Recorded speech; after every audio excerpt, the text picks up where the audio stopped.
ஒருவேளை திமுக திருப்பி வந்துச்சுன்னு வச்சுக்கோங்களேன், அதுக்கப்புறம் தான் இருக்குது 4ஆம் தேதிக்கு மேலதான் இருக்குது உண்மையான ஜனநாயகன் படம். உதயநிதி ஸ்டாலின் எடுப்பார், இவர் எடுக்க மாட்டார், அவர் எடுப்பார். நல்லா சின்னவர் நல்லா எடுப்பார்.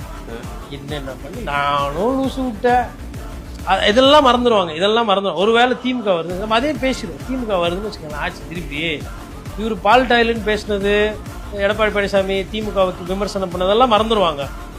Target TVK, Udhayanidhi Stalin will take position. அதுக்கப்புறம் சிறப்பா இருக்கும், ரொம்ப சிறப்பா இருக்கும்.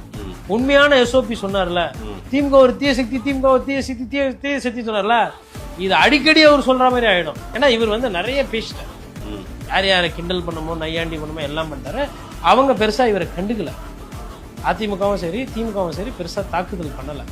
4ஆம் தேதிக்கு பிறகு இவங்க தாக்குதல் அது நடக்கும்.